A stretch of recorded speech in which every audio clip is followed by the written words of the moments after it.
I caught my boyfriend of 8 years cheating with my best friend at her wedding, but then I found out all of my friends knew and were laughing behind my back, so I acted like I didn't know and threw this bombshell at her wedding to not just ruin her wedding, but her entire life. When I was in college, I was part of a pretty tight-knit group of friends from my department, and over the years, we've stayed in touch. There are 7 of us, 4 women and 3 men. One of the women, let's call her Emma, was my college roommate, and we were literally inseparable. She's been my best friend since our college days, and recently I attended her wedding, which is where everything went wrong. Out of this group, I've also been dating one of the men for the past 8 years. Let's call him Nick. For context, it was Nick who was originally closer to these people, but after we started dating, I kind of became a part of the group as well, and along with me, so did Emma. We started dating when we were in our 2nd year. I was 20 back then, and for the past 8 years, we have grown together.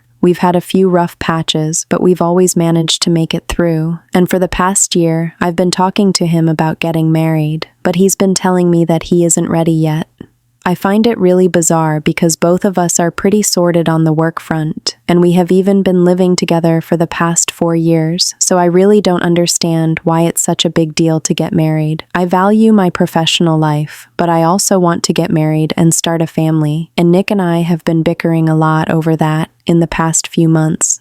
He thinks that I'm rushing it, which doesn't even make sense because we've literally been together for 8 years, and he's also been claiming that I need to focus more on my work, which also doesn't make sense because I make more money than anyone else I know, and I've been running my dad's office supplies company for the past 2 years. Lots of women do extremely well career-wise while being married with kids, and I'm ready to do it, so I really didn't think that he had a point, and I knew that he was just refusing to get married because he didn't want to commit to me in spite of being with me for 8 years, and I was very upset about that. So we have been fighting about this quite frequently for the past few months, but even then, we haven't broken up, in spite of the problems we had been having in our relationship. Given his behavior, it didn't even occur to me that he might have been cheating on me because he had been completely normal otherwise. Either he would apologize to me or I would, but at the end of the day, I thought that we would always find our way back to each other. But I don't think that's the case anymore because at Emma's wedding, I realized that he had probably been cheating on me for God knows how long, and the cherry on top was that he had been cheating on me with my best friend and the bride herself. I found out about it just a couple of days ago when I saw them for myself making out in the parking lot in my car, of all places they could have picked. But instead of just confronting them then and there, I decided to go the theatrical way and humiliated her publicly. So, for context, Nick and I had driven to the hotel where Emma was getting married the day before for the wedding, and in the evening, we were supposed to attend the rehearsal dinner, but I was really tired from the journey, and I also get really bad migraines sometimes, so I decided to skip it. Later in the evening, my migraines started to get worse, and since I had forgotten my meds while packing, I had to go out to buy some. That's how I ended up in the parking lot because I didn't want to walk, and I saw them going at it. I think I was there for about 45 seconds, and as soon as I figured out what was going on in the car, I just turned around and started walking away because I had no idea what to do about what I had just seen.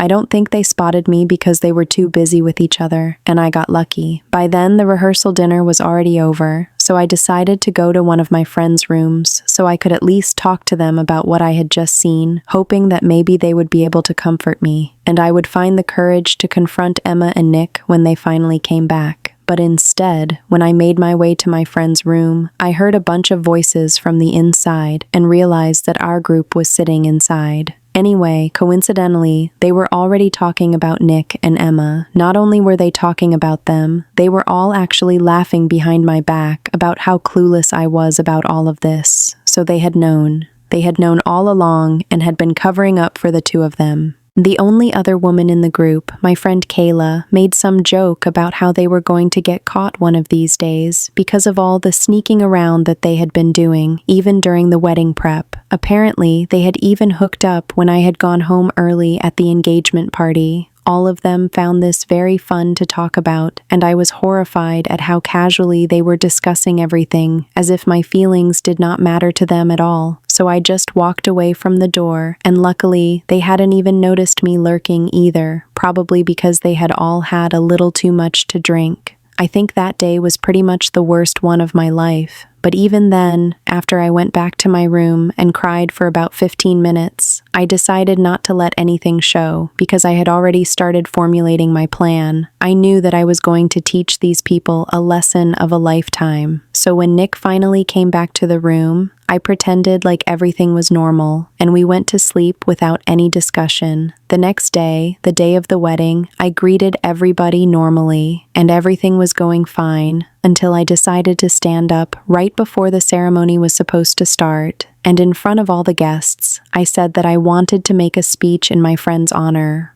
That's not how traditionally things are done, so obviously there were some strange looks, but I guess Emma thought I was going to make some heartfelt speech about how I was going to miss her or whatever, so she allowed it. It was a pretty big mistake on her part, because then I went on to talk about whatever I had seen the previous evening, and also brought up what I had overheard our friends talking about in their room later about the events at the engagement party while they were chilling and talking behind my back. At least at that point, all of them had the good sense to look ashamed, but I don't care about them that much. I only cared about how Nick and Emma were going to react to my speech, and of course, as soon as they realized what was going on, they tried to get me to stop. It was much easier for Nick since he was right beside me, and he started trying to get me to sit down and shut up, as if that was going to help the situation, and Emma totally flipped out and just started accusing me of being jealous of her, telling me that I was trying to ruin her wedding on purpose because my boyfriend wouldn't propose to me, so I was trying to steal her thunder. But I guess she oversold that whole act and got a little too defensive, so her fiancé ended up actually believing me, and then he walked off from the stage. When she realized that she had been left at the altar, she started running after him, and the whole situation descended into pandemonium. But I couldn't care less about any of that. I just shook Nick off of me, made my way to the parking lot where I already packed my stuff and stashed my bags before the ceremony, and then I drove back home.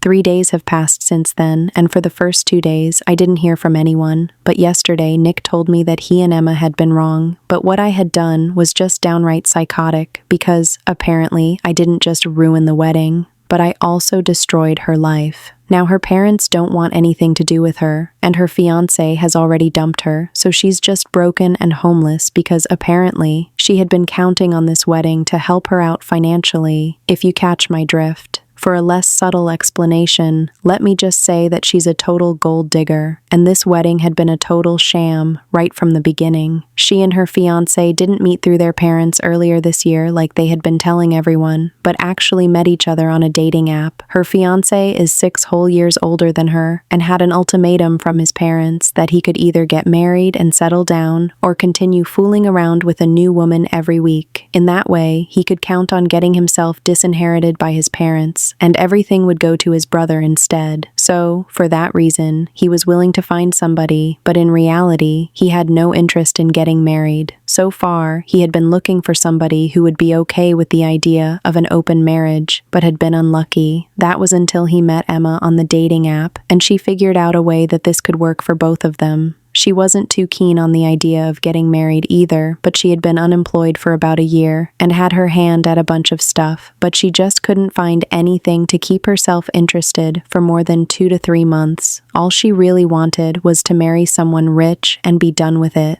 And lucky for her, her fiancé's family was pretty rich. I guess you guys can understand where I'm going with this. After a couple of dates, they realized that this would be the best way to solve both of their problems, and for a while, everything was sorted. But then, I made that speech exposing her at the wedding, and of course, since their parents had no idea about their personal arrangement, her fiancé had to leave because there was no way that his parents were going to approve of him marrying a woman like that, especially after her friend had humiliated the entire family in front of so many people. So, even if their arrangement had been convenient, it wasn't going to work anymore, and they had to call the whole thing off. She had been staying with her fiancé for the past couple of months and hadn't been doing anything productive since she had even quit the last sales job that she had, and now, after the whole fiasco wedding, even her parents won't take her back in, so she has nowhere to go. And it's not like it's going to be easy for her to find a job, either because she's not really qualified, and even if she does find something, it's probably going to be something very low paying. So now I'm being accused of ruining her life by being insensitive because Nick thinks I should have just confronted them in person instead of publicly humiliating the two of them and creating so much trouble for her. Even our friends don't want to speak to either of them anymore, and she's in big trouble right now. And for some reason, he expects me to feel bad about all this right now.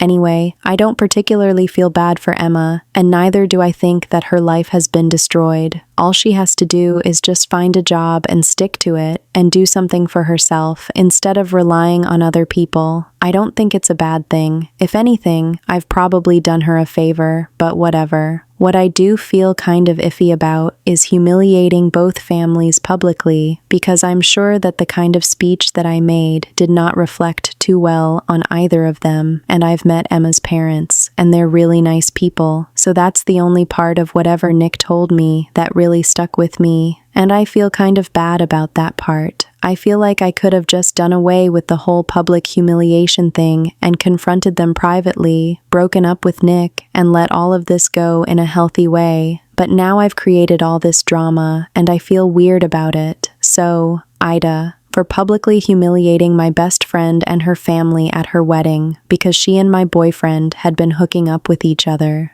Edit. I truly have no idea how long this has been going on. The only information I have is whatever I overheard when I was lurking outside the room where my friends were talking about this whole thing. They were mostly just making jokes and saying stupid stuff about the situation, and the only thing of note that they said was that thing about the engagement party. I had left early because, again, I had a migraine, and it's not surprising. It usually does happen if I spend too long in a really loud environment. It's just a thing that I have, and I've seen a lot of doctors about it, and I'm on meds for it, but I do need a lot of rest, so I do have to go home early quite often. And since a lot of our friends are usually there, I've never thought that it would be fair to ask Nick to come back home with me, so he comes back later. Until recently, I never had a reason to be suspicious of how late he would come back home. But now I'm beginning to think that this whole thing had probably been going on for a long time, and I just had no idea.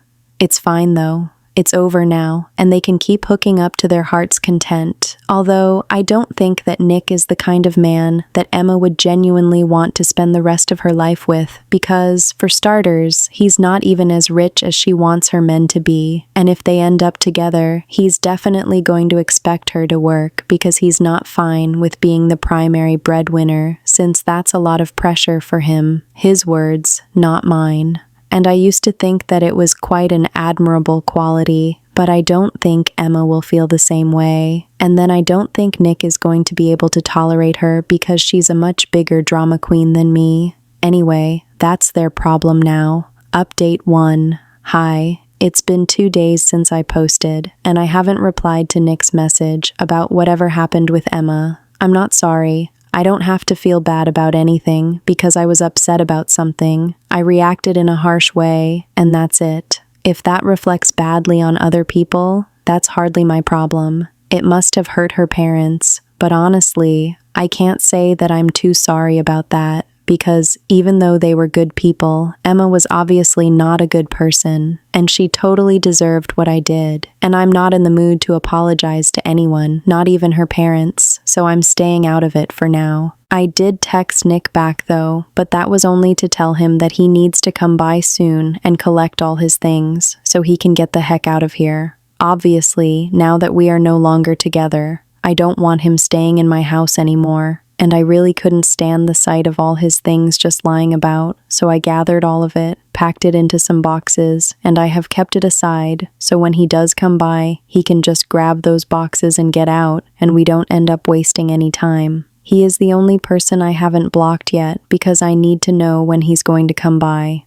After that's done, I'm going to block him as well, but the rest of my friends have already been blocked, and of course, Emma was the first one that I blocked. Now that some time has passed since the incident, all the emotions have started to hit me, and I've been feeling really upset about everything. I wasn't just betrayed by one person, I was betrayed by my boyfriend, my best friend, and all these people who I thought were my family, since that's just how close our group was. Naturally, I've been very emotional about that, but thankfully, my biological family has been by my side, and they have been very supportive. They've been dropping by for the past couple of days to take care of me, and more importantly, make sure that I'm taking care of myself. I'm really grateful for that, because at least I have some people who are looking out for me. Update 2. Hi, so today, almost 9 days after the incident, Nick texted me in the morning and told me that he would be coming by in the evening to collect his things. I was fine with that, and since he hadn't made any attempts to contact me in the past 9 days, I had assumed that when he showed up, he would probably just take his things and leave. But instead, when he came by and I started handing over the boxes to him, he told me that he wanted to look through the house in case I had missed anything. I was a bit skeptical about it because for that, I would have to let him in, and it sounded like it was going to be a tedious process. But then again, I couldn't refuse because I might have missed something, and I wanted to finish this task in one go itself, so I allowed him to come in. He looked through the house and took a few more things that I had missed, and I thought that was going to be it, that he would just take those things, put them in boxes, and leave. But instead, he started loitering in the living room, holding those things, and it was getting really awkward, so I had to ask him if he was going to leave or not. And then he told me that he really wanted to talk to me, and he had hoped that this time around I would be more open to addressing the problem, since quite some time had passed. It was quite infuriating, because he was speaking to me as if several years had passed since the incident, when in reality, it hadn't even been 2 weeks. Also, I don't feel like I had to address any problems with him. He cheated on me with my best friend who was about to get married, and that was it. They were the problems, not me. So I told him that I had been very clear with him when I had texted him, and I had told him that he was only welcome here as long as he needed to collect his things. Now that he had done that, there was no need for him to talk to me or stay around anymore. But he started arguing with me, telling me that even though he had cheated, it wasn't like I was completely perfect, and I needed to stop acting as if this was entirely his fault. Until then, I had been curt with him, but I had still been trying to keep cool, even though I was getting more irritated with every passing second. Then, finally, when he said that, I totally lost it at him, and I started screaming at him because I couldn't believe that he had the audacity to imply that any of this might have been my fault. I'm ready to acknowledge the fact that I'm not a perfect person, not by any means, but the way he said it, I knew he was implying that I had somehow driven him to cheat on me, and even before he started arguing back, I knew what he was going to say. Like I had mentioned in my original post, we had already been having some problems because I wanted to settle down, I wanted to get married, and start a family soon, but he was not ready for that. I knew that he was going to bring that up because I had been thinking about it myself for a couple of days already, although in a different way, one where I was the victim, but in his opinion, he was the real victim, and he was not ready to commit since it was a pretty big deal, and he thought that it was going to be a bad decision for him because he wanted to live his life a little before he got married and started the family. For the past 8 years, he has only ever been with me. We have only ever done things with each other in mind, and apparently, he felt like he doesn't even know who he is, which is somehow supposed to be my fault. I couldn't believe that he thought that these were valid points because if he had really had such a huge problem with committing to me, even after 8 years of being together, then clearly we had very different opinions and we wanted very different things from life. So the only 2 ways to have dealt with that were to either keep talking about it and try to come to a common ground or just break up. But he chose to cheat on me so he could have the best of both options and so he could do whatever he wanted to while keeping me around as backup. And somehow I was a terrible person for not being okay with something like that. The whole victim playing thing and pretending as if we were both equally at fault here made me so mad that I ended up screaming myself hoarse at him. But even then, he just kept arguing and trying to defend himself, saying that he was under a lot of stress because of me, and Emma apparently just got him somehow in a way that I never did. I even kept asking him to leave, but he wouldn't go away, and he kept saying that I needed to understand that I was not a perfect person, and I had been just as toxic as he had. I would have called the cops on him, but unfortunately I was so worked up that it didn't even occur to me. But anyway, after a while, I was so totally done with the conversation that I went to the door, opened it, and just stood beside it silently while he still kept trying to defend himself. It took him several minutes to get the hint, and it was really difficult for me not to say anything while he was coming up with nonsensical arguments to defend himself, but I just stayed silent and stood beside the open door, waiting for him to get out. Finally, he did go, but even then, he told me that I could pretend to be a saint all I wanted to, but deep down, both of us knew that it took two people to ruin this relationship. And I totally agree, it did take two people. It took him and Emma, but I didn't say that. It would have just started up another whole thing, and I didn't have the time or energy for that. So he walked out, I shut the door, and finally started trying to calm down because talking to him had really riled me up. Even when we were together, he did have a lot of difficulty in admitting when he was wrong, but back then, I used to find it kind of endearing, but today, it was just the worst thing ever, and I'm really happy that he left when he did, because otherwise, I think I might have thrown something at him. Anyway, that's done now. He's gone, and I'm just really relieved. I've blocked him already, and now I'm going to spend more time focusing on myself because I think I really need it. I've already started going to the gym more often since it really helps me stay distracted, and I'm also journaling. It's going to be baby steps before I finally feel like I'm over everything because, after all, regardless of how it ended, it was still an 8-year relationship, so it's definitely going to leave a mark, whether I like it or not. All I can keep trying to do is make sure that this mark doesn't bother me too much, I guess. Update 3. Hi, so it's been 2 years since my last update. I've been thinking about posting here for quite some time, and I finally got around to logging in today, so here's an update on how everything's going. On the work front, everything is amazing, even better than before, and I'm very happy. I've also become kind of a fitness freak, and it feels good. I haven't had any contact with those people from college for the past 2 years, and I really don't care how any of them are doing. My family has been there for me every step of the way, taking care of me and making sure that I'm doing well, and that's all that I need. I have very few friends now, just a couple of folks from school and some coworkers, but at least they are good people who genuinely care about me, and for the past few weeks, I've also been seeing someone. Dating had been completely off the table for me in the past year or so because I was still dealing with the trauma of my last relationship, but then one of my friends introduced me to her cousin at her birthday party, and he's really sweet, really kind, and I don't know why, I just felt really drawn to him right from the first time that we met. My friend set me up on a date with him, and we've been going out for a while. I told him everything about my last relationship and how long it went on, so I want to take it kind of slow with him before we get serious, and he totally understands that. He respects me and my opinions, and he's so sweet that he's even told me that he's ready to wait because I seem like the perfect woman for him. We're also on the same page about marriage and kids. He wants that just as much as I do, and I think I finally found somebody who is right for me. At least, I'm much happier than Nick and Emma, who got married a couple of months after my last update, but they couldn't even make their marriage work for a year. They ended up getting divorced within a year, and I found out about it from one of my old acquaintances from college who's a bit of a gossip.